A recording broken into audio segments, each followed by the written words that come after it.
Hari Om.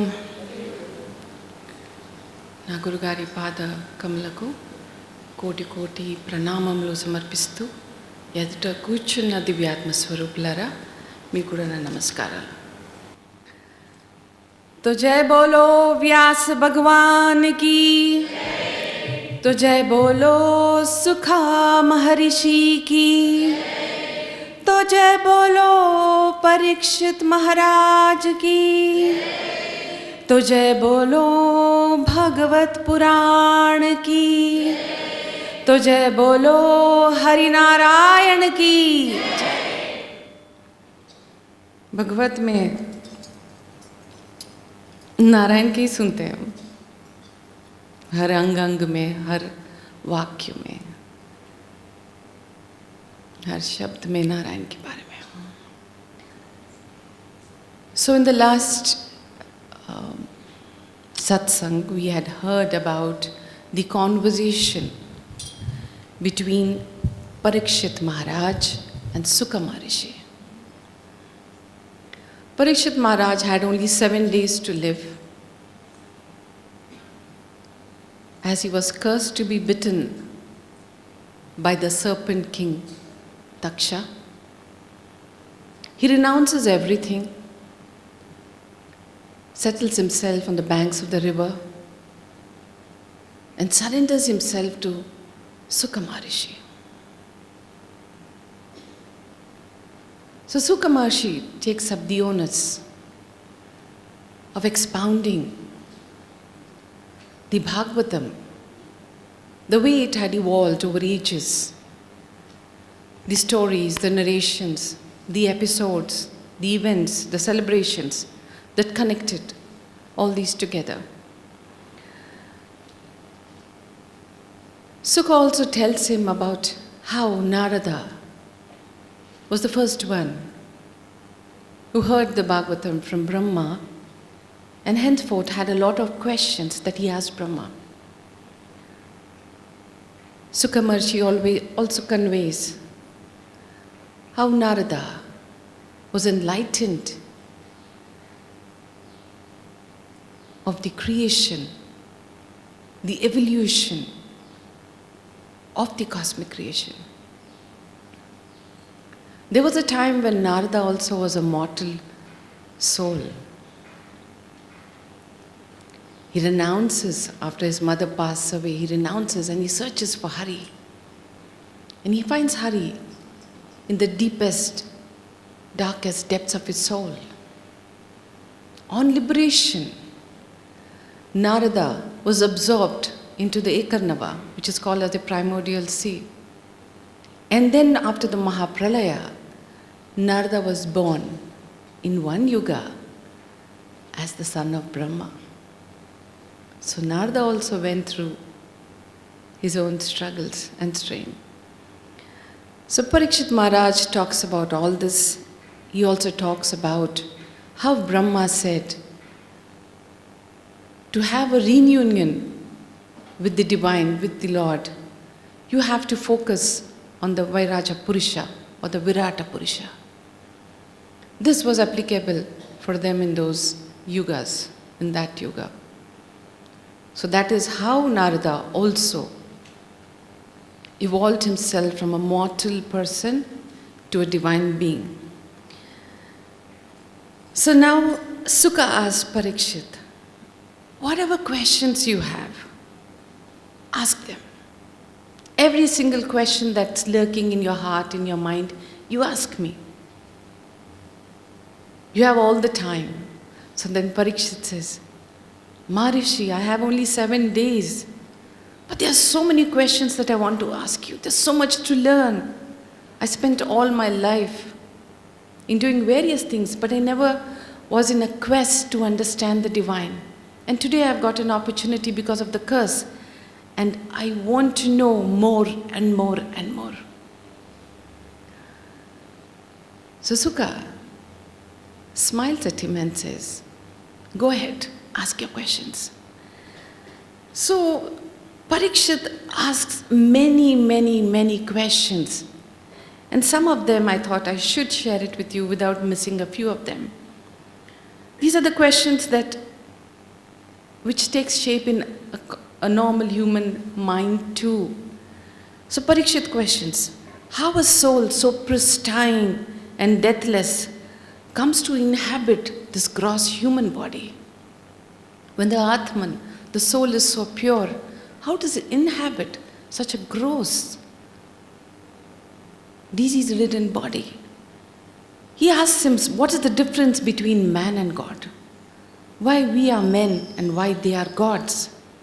So how long is a kalpa? How long is vikalpa? What is the origin of the earth, the sky, the galaxies, the worlds, the planets, the oceans and the rivers? And he asks him, what is the dimensions of the cosmic egg? Questions tumble out of Parikshit's mouth at random, vague questions, whatever comes. Sukha sits like a stone and just keeps smiling and says, go on, keep asking. And then Parikshit continues, what is the Linga Sarira? Where is it? How does it look? What are Vedas? What are Upavedas? How does a jiva fall from the heaven, takes birth in this world? And so what is the nature of bondage and liberation? What is karma? What is it that you talk about the past, present and the future? So forth. If you read the Bhagavatam, he asks him so many other different questions. Everything tumbling out from his mouth. And Sukha patiently listening to all the questions he poses. And then he tells Sukadeva, give me an answer to all of these questions. And then he swings, he tells, tell me about the avatars, the incarnations of Vishnu. He tells him that, I know Krishna enters the lotus of the heart through its door, the ear. So Parikshit says, through your Vani, through your voice, Sukha Maharishi, please let Krishna enter through the door into the heart of my soul. I beg of you. So Sukha Maharishi smiles and he says, I am here for that. He tells him, now you sit back and allow me to continue. And as I keep talking, many of your questions will unravel itself and you will find all the answers that you require. And now Sukha Maharishi looks into the distant past. Being the mystic that he is, he looks back in time, crosses the barriers of Kala, and he tells him, after the Yadavas, after the great Kurukshetra war, after a certain amount of time, and then it was time for everything to be destroyed. Because of the curse, the Yadavas slaughtered each other mercilessly. The city of Dwaraka was also sinking on one side. And then there was Sri Krishna, lying alone, very close to the reverberant sea, under the peepal tree, which was located on the hem of the forest Pravaha. It was there that under the peepal tree, Krishna was lying in a very casual posture, with his toe moving, waiting for Jara to come, the hunter. Because it was now time for Krishna also to shed his mortal coil.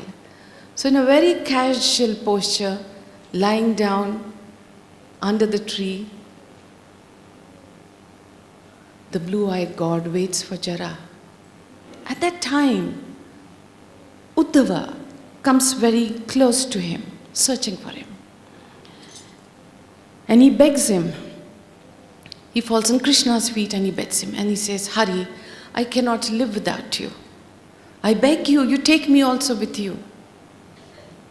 He says, Krishna, how can I live if you're not there in this world anymore? The Yadavas are completely destroyed. Only I am left now. He beseeches him, he cries, he holds on to his feet very tightly and he tells, "Take me with you and go." Krishna untangles Uddhava's hands and he tells him, "Uddhava, the last Gita, which is called as the Brahma Vidya, I shall share it with you. You take it to all the corners of the world and spread it around."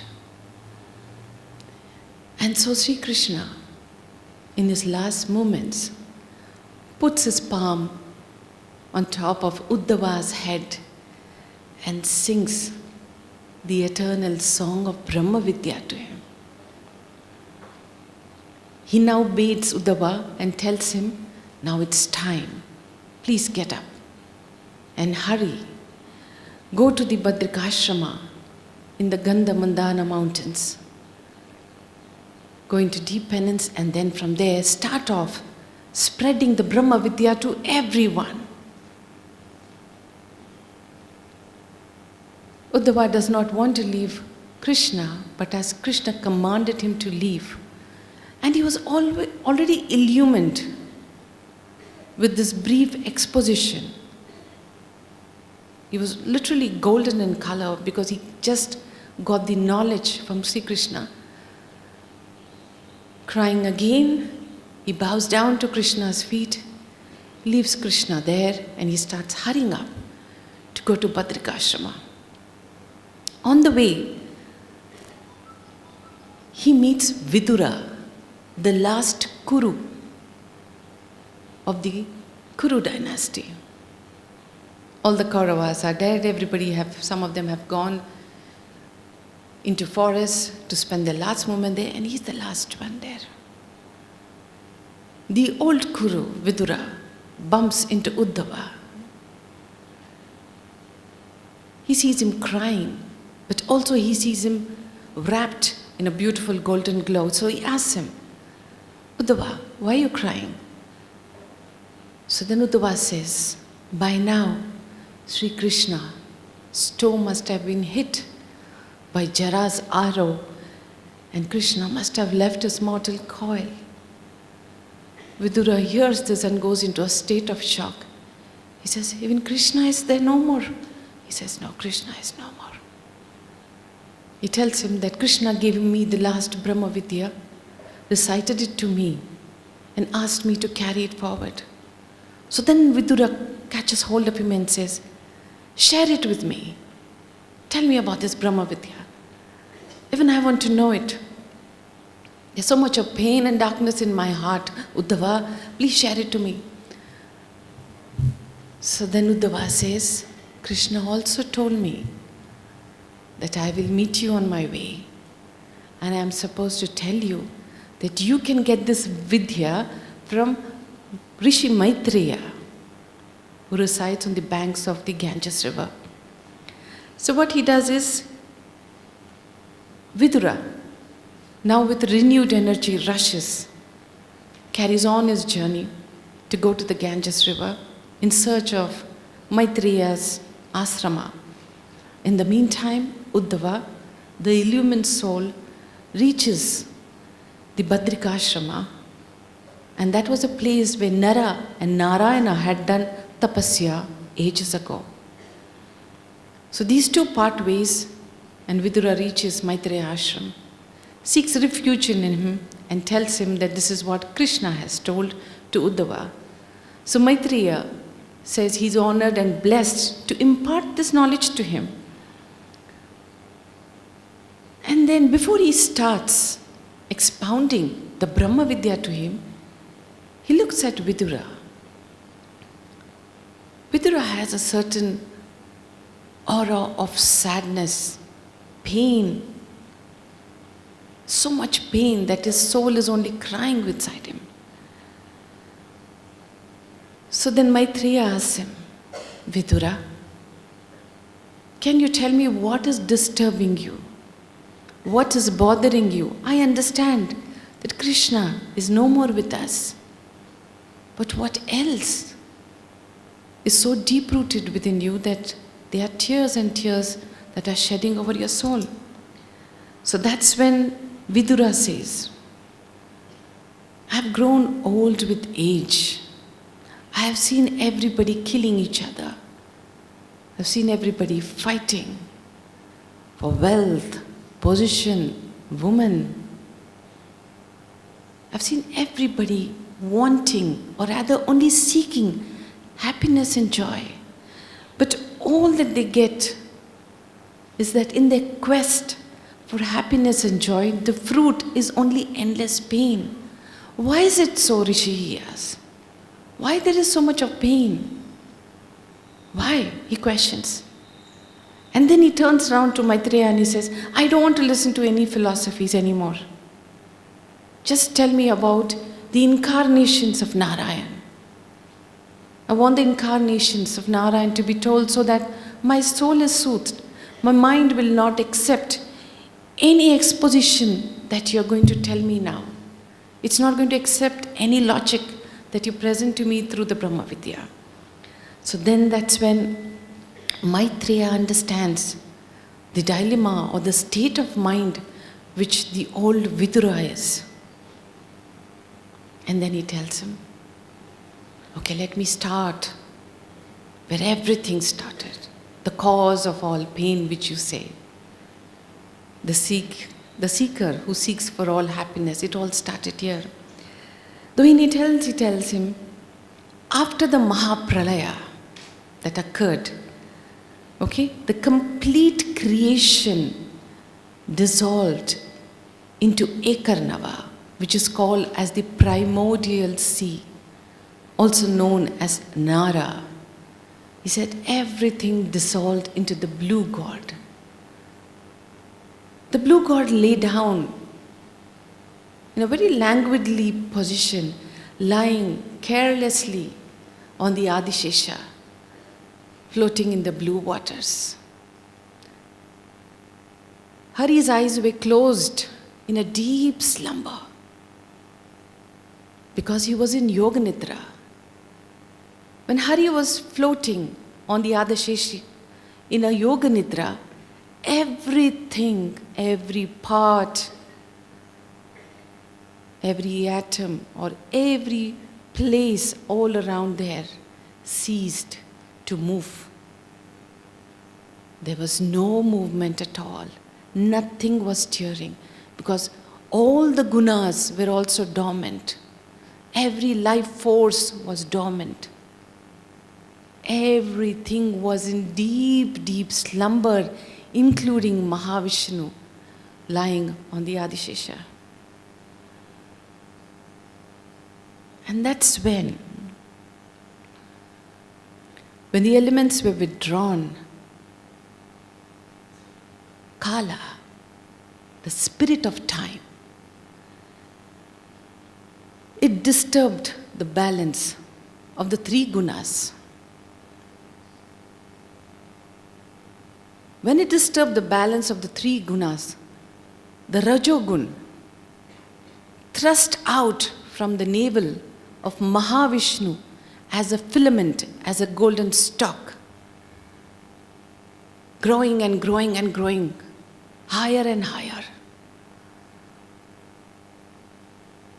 Above the stalk, it unfurled itself as a luminous, beautiful lotus.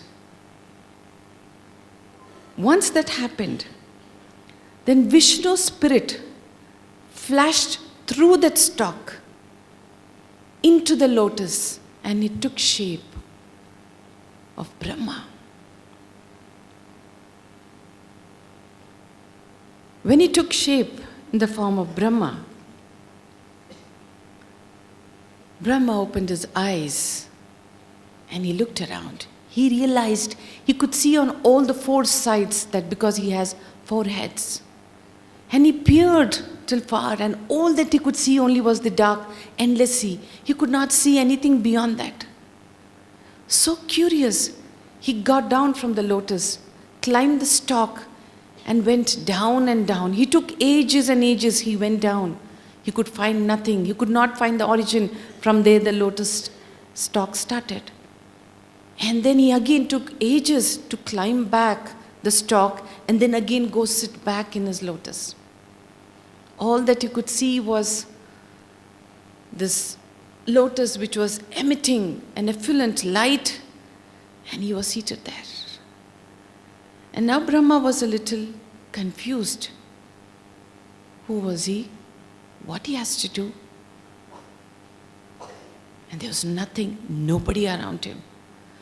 So that's when he heard the primordial waters talking to him. The waters said, Tapa, Tapa. Means tapasya, meditate, meditate. Instinctively, it was as if Brahma knew that yes, this is how we have to meditate. So he sits in the posture of meditation and he meditates for 100 cosmic years. In those 100 cosmic years get completed. And then to the end of it, he suddenly has the vision of Mahavishnu lying down on Adishesha, floating in the milky waters. So that is when Brahma has the vision of this beautiful blue god with 4 arms, with the Shankhu Chakra and the lotus, and with the Kaumodaki in another hand. He gets so immersed in that beauty that automatically he starts chanting ancient mantras. It's like as if he already knew all these mantras, and he starts chanting those mantras and he offers his salutations to him. Vishnu, who was still then in his deep sleep, opens his beautiful eyes, his most beautiful fish-shaped eyes, and he looks at him and he tells him, Brahma. So Brahma asks, yes, my lord, what should I do? So then he says, go create. Go create the creation. Get the whole universe populated. Let life start again. So Brahma reacted spontaneously and said, so be it, my lord. It's like as if something in him told me, like, I've been doing this many times. So he said, so be, my lord. And then what happened? Brahmadeva first created 4 small balakas, 4 small children, the Sanat Kumaras, the 4 little Kumaras. He tells those Kumaras that you clothe yourself and you populate the world, multiply. Those 4 little Kumaras are so shocked because in a flash of a second they understand everything, and they say, you want us to be tied in the bonds of samsara and be away from Srihari? That's not possible. They say, we refuse to do it. Brahma is shocked because he is the father and they are his sons, and his sons are saying, no, we will not do this. He gets so furious, and when he gets furious, the anger in him gets repressed here because he controls the anger. But then when he controls the anger, from his brow, a child comes out wailing and crying, which is red and blue in color. And then the child keeps crying and says, what is my name? And tell me where I should dwell in. So Brahma can't bear him wailing so much. He says, your name is Rudra. And he says, okay, then where should I dwell? So he says, go and dwell in the heart, senses, life, sky, earth, water, fire, the sun, the moon, and where, he asks, go dwell in tapasya. Wherever there's meditation, wherever the stillness is required, Rudra, you go settle in tapasya. So Rudra goes from there. And then after this, Brahma, from Brahma's shadow, he creates Kardama Rishi from a shadow. And then he clothes himself into 2 parts. and creates Swayambhuva Manu and Satrupa. And then he creates the rishis, the maharishis, the deities, the galaxies, the worlds, everything starts happening. Everything. The stage is almost set. The stage is set just for you and I to be born. That is the mortals to take birth and go through this big drama called life and death, pain and sorrow, joy and happiness. And then, when he creates Manu and Satrupa, Manu turns towards Brahma and he tells, Father, what is your command? What should I do? Brahma is so pleased. At least one son of his is at least asking him what to do. So he tells, my son, create, procreate. Let the land of mortals, Bhumi, be populated by you. So Manu says, so be it. And then he turns around, and then he turns back in a shock to Brahma. And he tells, but where is Bhumi? Where is earth? After the Mahapralaya, Bhumi ends up in the Rasatala lok, the last lok, or the last realm of Patala. She's lying there, blue and green, shining deep down into the Rasatala. And that's when Brahma goes into a trance. He says, now what do we do? How do we get her from there and place her in the orbit? And then since Mahavishnu told Brahma to create, he prays to Vishnu and he says, Ishvara, you are the only one who can resolve this issue, because the stage is set, but there is no place to inhabit.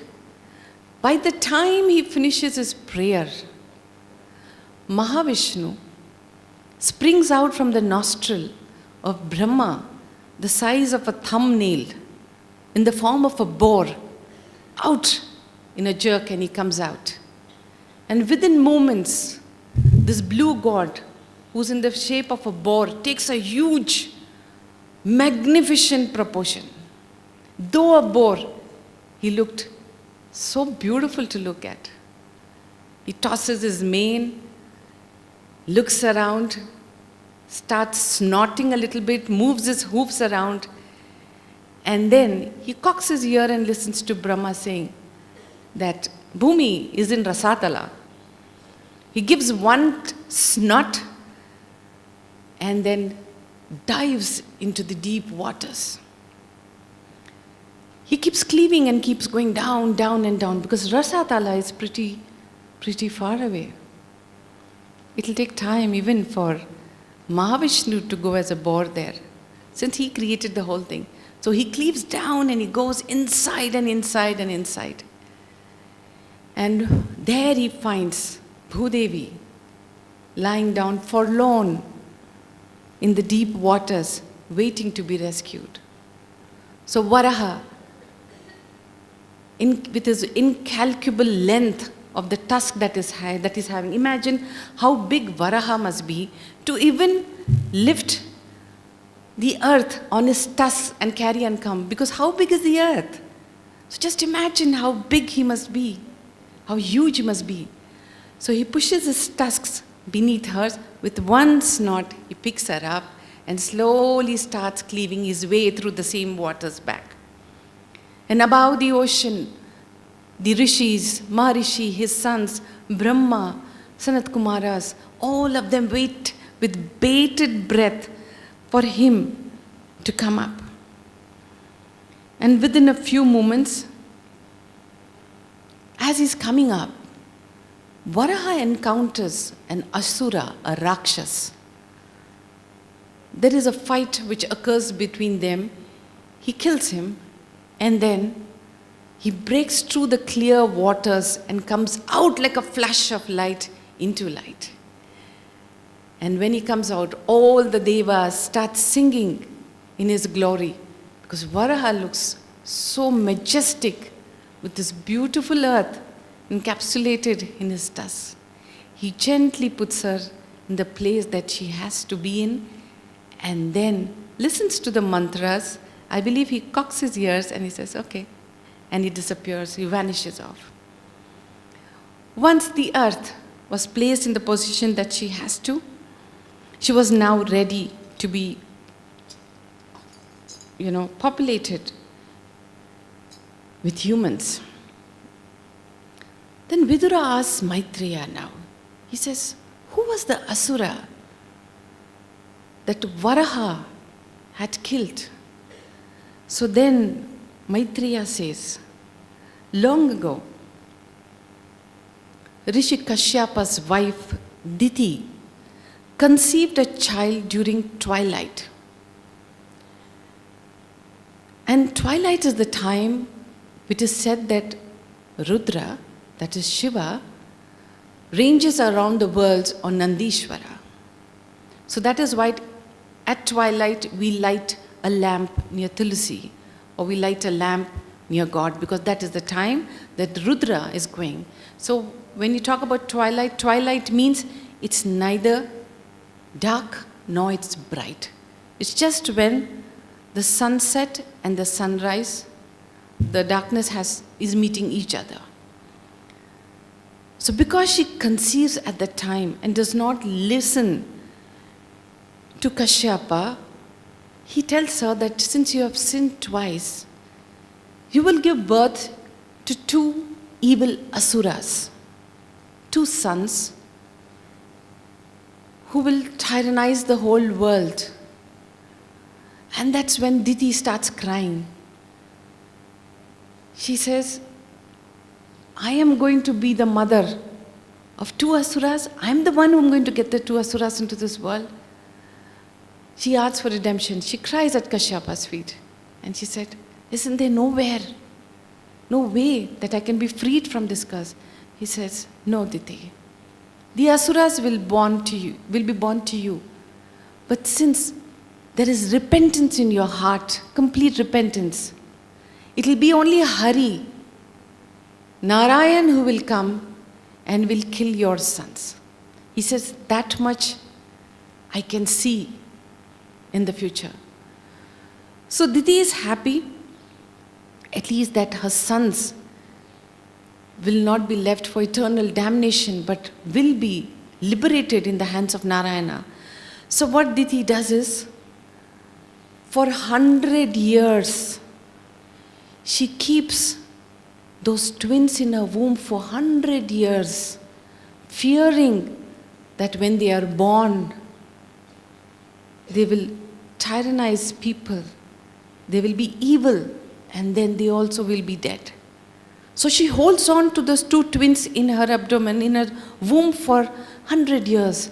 And after 100 years, she'll not be able to hold more, because with dhyana, with meditating on Narayana, she holds them for 100 years. And then the time comes for those evil twins to be born. And before they are born, all the ill omens start surrounding the whole entire galaxy. Jackals shouting, meteors falling, animals running here and there. Even the planets in the orbit start shaking. Everybody is so afraid that these two are going to take birth now.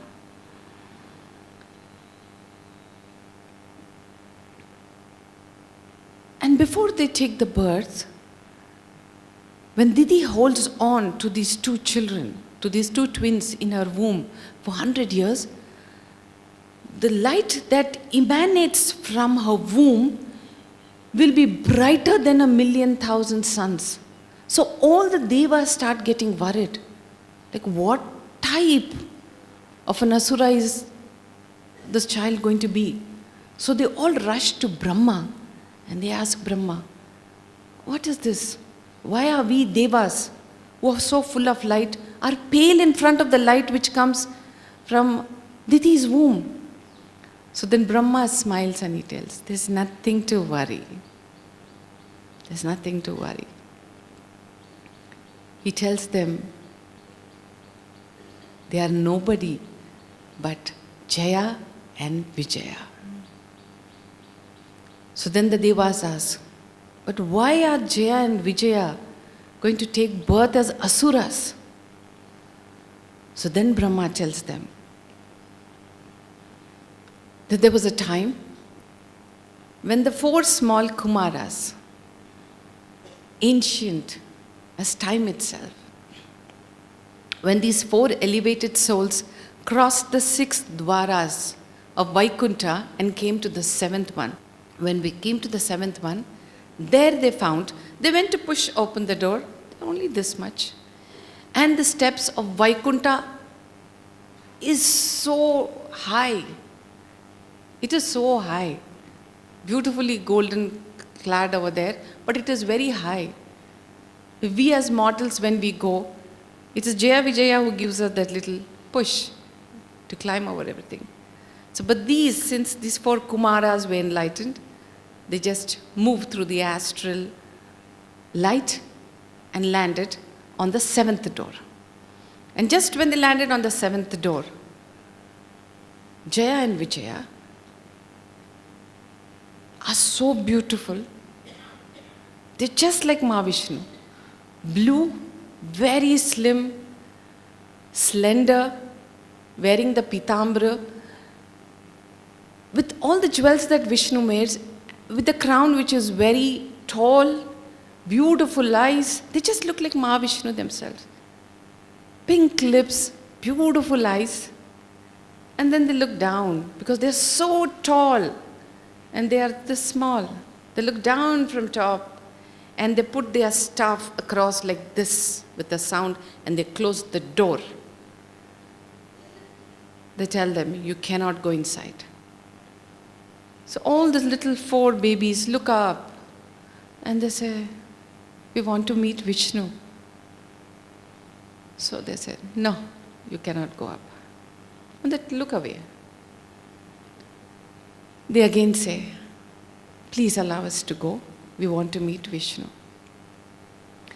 Until Mahavishnu tells, we will not open the door. And with a bang, again they put the staff there. And they literally growl at them and say, we will not open the door. That's when the 4 Kumaras get angry. They look at them and they tell them, you are having the qualities of a mortal human being on Bhumi. There is pride, there is ego in you, there is anger in you. So we curse you that you go take birth as a mortal on Bhumi.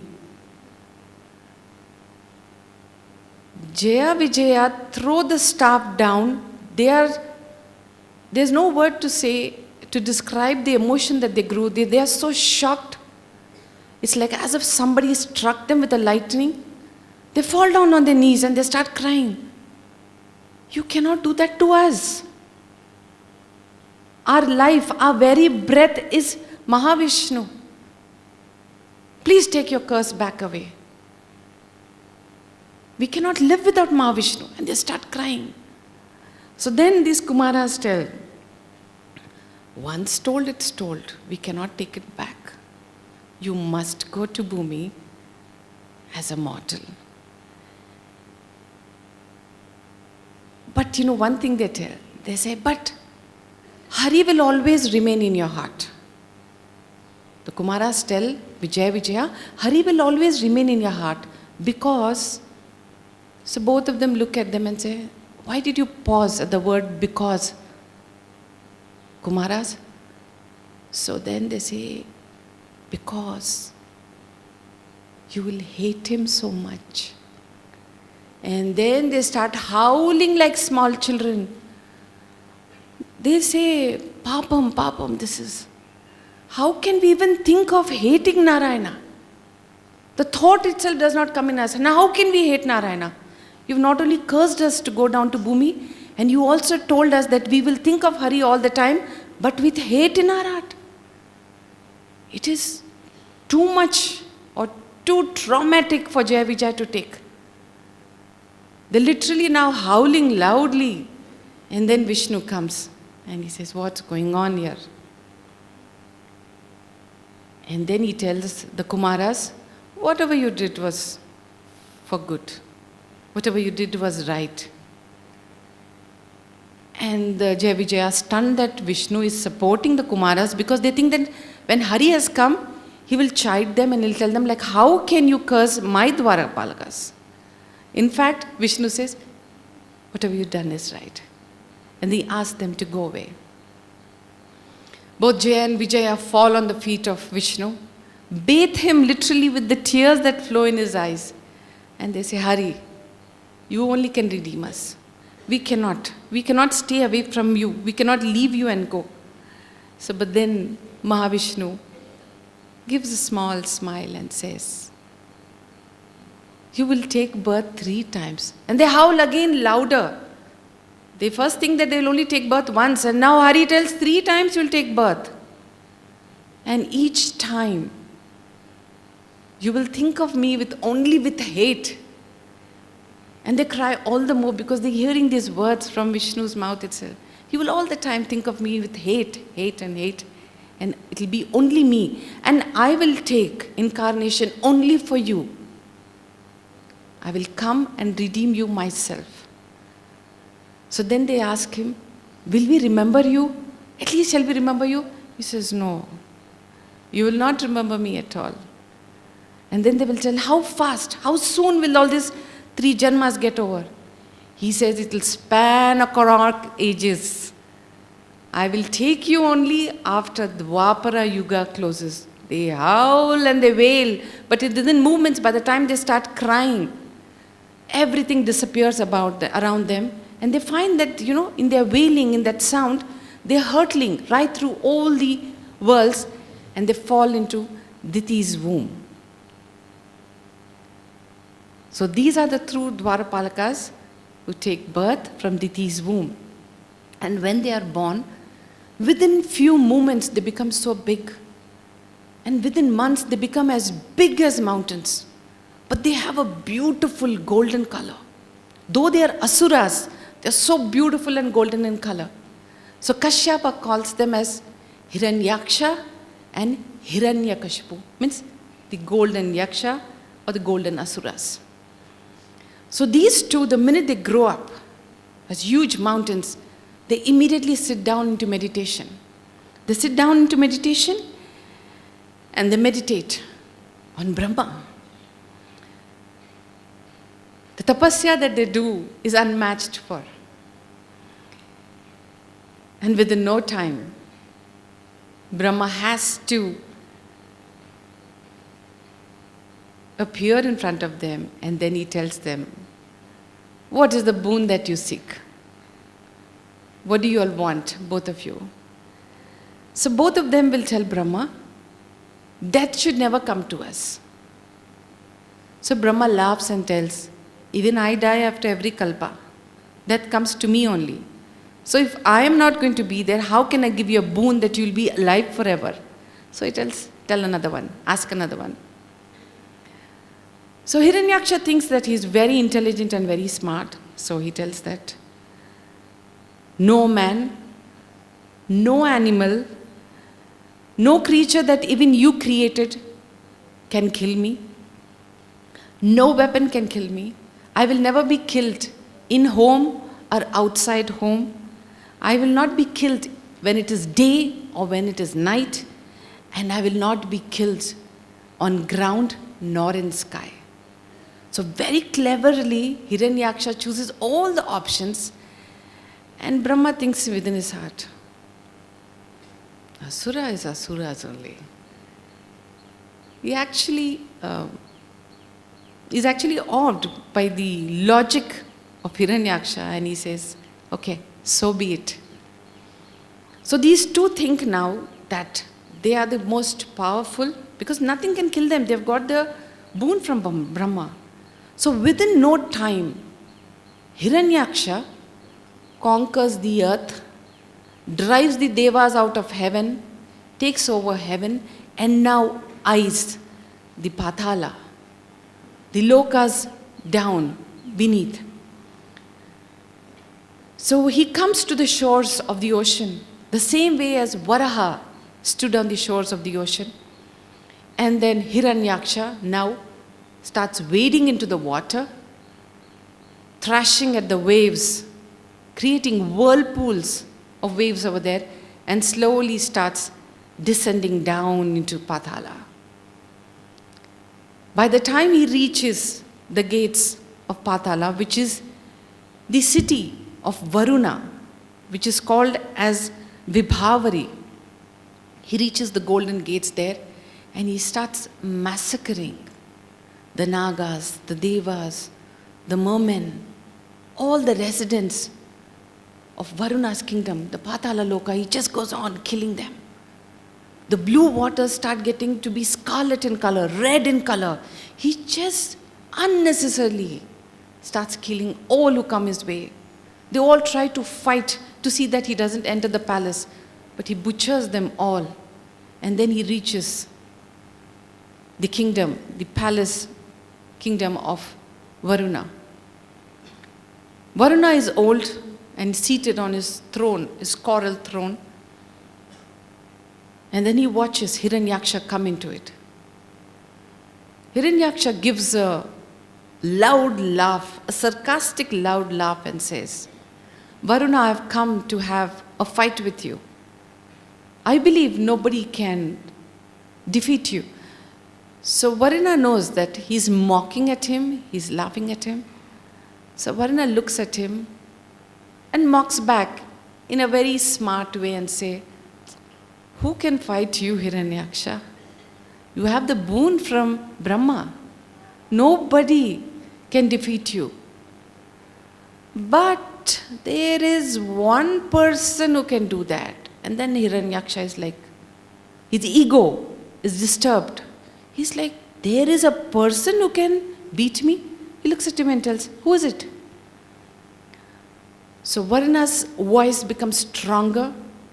He becomes mentally stronger and says, there is a blue-eyed god called Vishnu. You go fight with him. But trust me, he will defeat you, and not only defeat you, he will also kill you. Now you can imagine the anger that erupts in Hiranyaksha, because he got a boon from Brahma that nobody can kill him. So how can there be another person? So the hatred, the anger in him grows, and he goes on searching for years and years for this Vishnu which Varuna told. He goes on searching in the waters. Where is this Vishnu? He keeps asking everybody, where is this Vishnu? I want to kill him. Where is he? Where is he? All the time he's only chanting Vishnu, Vishnu, Vishnu, Vishnu. And all the time there's only hatred, hatred, hatred and hatred. So just as the Kumara said, that's exactly what was happening. And then when he was searching in the waters for Vishnu, that was the time when Narada Maharishi makes his presence felt, and he goes to him and says, Hiranyaksha, I heard the word Vishnu. What is it that you want to know about him? So he says, Narada, who's this Vishnu? And where do I find him? I searched for him for so many years, and I could never find him. The heaven is mine, Bhumi is mine, the galaxies are mine, but there is no Vishnu anywhere. I'm searching in the waters because this is the deepest ocean that's lurking in this universe, and he's not here too. So then Narada says, oh, it is so easy, I just saw him just now. He's like, you just saw him just now? He says, yes. Narayana assumed the form of Varaha, and by the way, he was carrying Bhumi, because even every part of this universe is yours, right? So he was carrying Bhumi in his silver tux, and he's cleaving right now through the ocean to reach out. And then he tells him, where is this Narayana? Give me the direction. And he exactly points toward the direction and says, from there. You can see him. Can you see the waters? There's a ripple there. And Varaha is just cutting through the ocean now and going to reach out.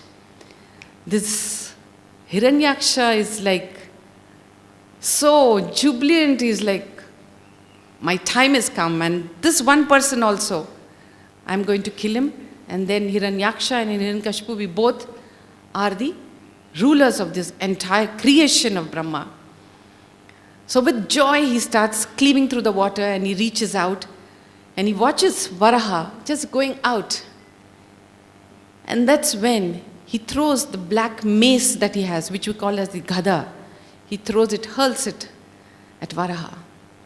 In a very joyful, jovial manner, Varaha just does this now. And then Varaha, Narayana, who's in the form of Varaha, gently places earth to one side, turns around in anger, and the big war starts between Hiranyaksha and Varaha. So Varaha is empowered with the Kaumodaki, and he's having his black gada, and this big battle happens down there. Each one is throwing one weapon or the other behind them. And every time there is a smile on Varaha when he's throwing all this to him. And then what Hiranyaksha does is, since he's an asura, right? He uses black magic or sorcery. He starts creating a load of things around Vishnu. And that too around Vishnu.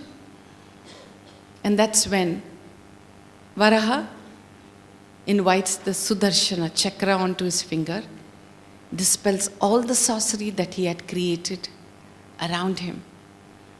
And now, when Hiranyaksha sees that this gigantic boar is not getting defeated, the form that which Vishnu took, because he finds him as Mayavi. Imagine the Asura calling Vishnu as Mayavi, though they take so many forms. So he says, you are a Mayavi, and how do I kill you? And so he throws all his weapons. He comes running towards Varaha and tries to hold him with both his arms so that he can crush him to death. So when he comes running and he holds his arms around Varaha, Varaha just puts his arm, because this is his own Dwarapalaka. So Varaha just holds him, looks at him, and this guy is, kicking and plummeting with his hand and hitting and cursing him and shouting and everything. And then Vishnu allows him to do all that. And then he gives a gentle smile to him. Affectionately, he'll push his hoof back very gently with lots of love. He gives him a slight kick. That very light kick, Hiranyaksha's face gets blown into 1,000 pieces, and this huge Rakshasa falls down dead. The promise that Vishnu gave to them, that I shall redeem you, and it will be only me, gets fulfilled through this. So this is how one of the brothers were redeemed. So Jai Bolo Bhagavat Puran ki